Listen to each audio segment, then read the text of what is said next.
Bismillahirrahmanirrahim. Ustaz, nyambung sama yang sujud itu, yang ayat sajdah. Kalau kita dalam sedang tilawah kemudian menemukan ayat sajdah, sujudnya boleh ke selain kiblat atau gimana? Terus kalau kita sedang haid, misalkan baca Qur'annya, apakah harus wudu dulu atau gimana, Ustaz? Terima kasih. Ya, jadi dua masalah ya. Ya, pertama tentang sujud tilawah saat kita tidak sedang menghadap kiblat. Apakah harus berubah posisi? Pemanya sedang dalam keadaan tadarus nih Ramadan kan? Masih mendingan kalau tadarusnya di masjid sekarang. Kalau pemanya bagaimana di ruang tamu? Atau susah pemanya kalau berubah posisi? Bolehkah sujud ke sembarang arah? Karena ini bukan sholat. Ya, sholat diperintahkan untuk menghadap kiblat. Selain sholat tidak terdengar perintah harus menghadap kiblat. Al-Hadis menyebutkan idza qumta ila shalah fasbighil wudu thumma istaqbilil qiblata. Kamu kalau mau sholat berwudu dulu yang baik lalu menghadap kiblat. Tapi kalau sujud tilawah di luar sholat, hanya sekedar membaca Al-Quran, silahkan saja sujud menghadap kemanapun, enggak masalah.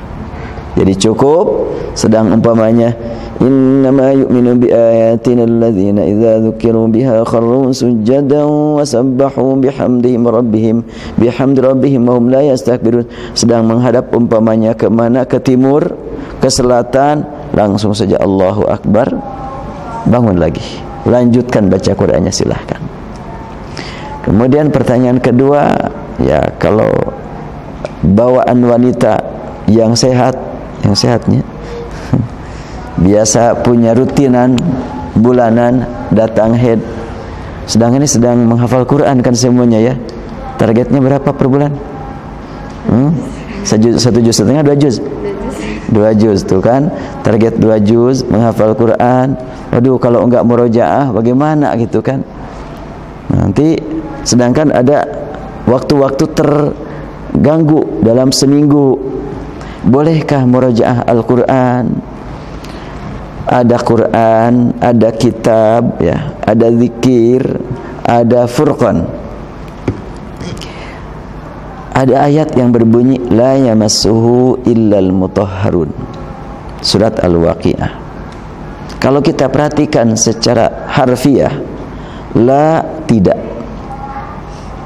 yamassu menyentuh, hu kepada Al-Quran yang ada fi kitabim maknun kan, innahu laqur'anun karim fi kitabim maknun la yamassuhu illal mutahharun.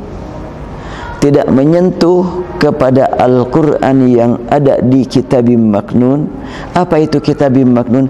Kitab yang tersembunyi. Apa itu? Lauhil mahfuz. Tidak ada yang menyentuh kepada Quran yang di Lauhil mahfuz illal mutahharun, kecuali makhluk-makhluk Allah yang disucikan. Yang disucikan, bukan yang suci, bukan yang bersuci, yang disucikan. Mutahharun itu isim apa? Isim maf'ul ya. Kalau isim fa'il tahirun atau mutatahhirun. Kalau mutahharun isim maf'ul, yang disucikan. Para ulama tafsir mengartikan al-mutahharun itu malaikat. Jadi ayat tersebut secara historis memperhatikan redaksi yang aslinya, berita bahwa Lauhil Mahfuz di dalamnya ada Al-Quran tidak menyentuhnya kecuali makhluk yang disucikan, yaitu malaikat. Karena enggak ada manusia yang sampai Lauhil Mahfuz, enggak ada. Itu hanya malaikat. Namun kan tentu setiap ayat ada amalnya buat manusia. Berita itu buat apa? Memberitahukan kepada kita, hendaklah kita ingin berinteraksi dengan Al-Quran harus dalam keadaan suci. Bagaimana supaya kita suci? Mohon kepada Allah disucikan, karena yang mensucikan adalah Allah. Sebagaimana malaikat, Allah yang mensucikan, bukan malaikat sendiri. Caranya bagaimana? Kita ingin membaca Al-Quran, menghadap kepada Allah, mohon supaya qalbu kita disucikan oleh Allah. Suci dari berbagai segi. Suci dari hadas, suci dari keyakinan yang menyimpang, suci dari perbuatan dosa. Maka dipahami oleh sebagian ulama, mutahharun itu adalah, ada yang menyatakan malaikat, ada yang menyatakan mukminun. Semua mukmin mutahharun. Berarti kalau sampai di sini saja, mau dalam keadaan haid, nifas, punya wudu, junub, boleh menyentuh Al-Quran. Kalau sampai di sini, karena mukmin. Dan itu sebagian ulama memahami begitu. Kemudian ada juga yang mengartikan bahwa al-mutahharun itu adalah suci dari hadas besar. Ada lagi yang sampai menyatakan suci juga dari hadas kecil. Yang menyatakan suci dari hadas besar, hadas kecil, mukminin, malaikat, semuanya itu fiqhul Quran. Fikih terhadap kitab Al-Quran atau fiqhul kitab. Kembali kepada yang tadi ya. Perbedaan memahami silahkan saja. Yang penting kita sepakati Al-Quran kitab suci, dan la yamassuhu, tidak menyentuhnya, bukan jangan menyentuhnya, tapi tidak menyentuhnya, kecuali makhluk Allah yang disucikan. Makna suci bervariasi, beragam. Terus makna tidak menyentuh. Menyentuh itu sendiri banyak makna. Ada yang menyentuh begini, ada juga orang berkata, waduh, kemarin saya mendengarkan ceramah, duh, menyentuh sekali. Apa maknanya tuh? Ceramah menyentuh. Ada hubungan dengan kulit? Enggak ada. Tapi sentuhan yang abstrak, bukan sentuhan yang kelihatan, yang konkret. Makna ini juga la yamassuhu bisa memberi makna begini, tidak menyentuh Al-Quran kecuali yang disucikan. Artinya kita tidak bisa berinteraksi dengan Al-Quran kalau kita dalam keadaan banyak dosa, kita banyak kotoran, fikiran kemana-mana, harus fokus kepada Al-Quran. Jadi kalau kita fokus kepada Al-Quran, insya Allah kita dapat menyentuh Al-Quran, entah dalam keadaan punya wudu ataupun tidak.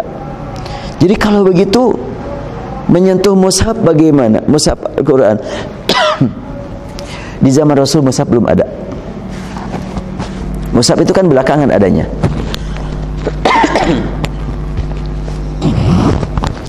Nah, Quran itu bacaan.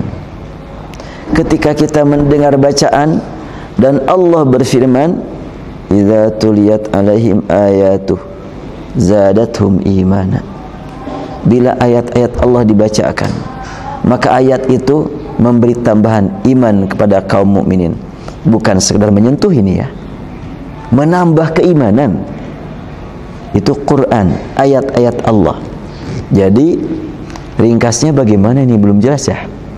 Boleh enggak yang haid ini membaca Al-Quran?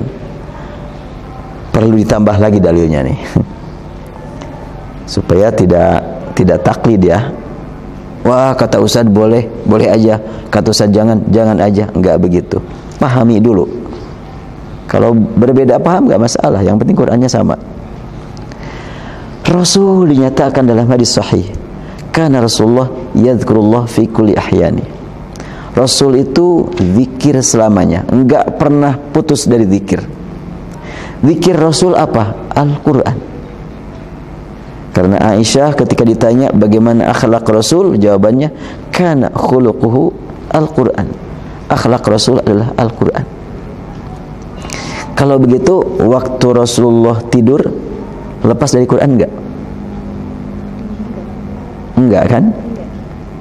Makanya kata Aisyah, ya Rasulullah, atanamu qabla an tutira, wahai Rasul, apakah engkau tidur sebelum mewitirkan? Jawaban Rasul bagaimana? Jawaban Rasul, ya Aisyah, inna aynaya tanamani wa la yanamu qalbi. Mungkin kata orang Bogornya, Neng Icah, hari Neng Icah. Nah, Aisyah kan jadi Icahnya. Mata aku tidur, qalbuku tidak pernah tidur. Jadi waktu tidur pun Rasulullah tidak lepas dari Quran. Artinya Rasul tidak punya wudu, tetap bersama Quran. Kemudian Rasul juga kadang-kadang junub juga kan, beliau punya istri, tidak lepas Qurannya dari beliau. Kalau begitu maka apabila ada yang menyatakan boleh ukhti dalam keadaan haid baca Quran, ini dalilnya. Oh enggak boleh, dalilnya apa? Sangat hati-hati, sangat waspada, khawatir kalau yang disebut dengan mutahharun itu adalah tidak berhadas besar, tidak berhadas kecil. Jadi kalau begitu hormati yang menyatakan boleh dan yang menyatakan tidak boleh, hormati. Kalau saya bagaimana? Saya jelas nggak pernah baca Quran dalam keadaan haid, nggak pernah haid kok. Iya. Jadi begitu aja ya. Jadi kita hormati perbedaan para ulama, sebab ini merupakan perbedaan sejak dahulu. Kita hormati, itu aja. Baik, insyaallah lah bahasan pertanyaan yang lainnya pada pertemuan yang lain insyaallah.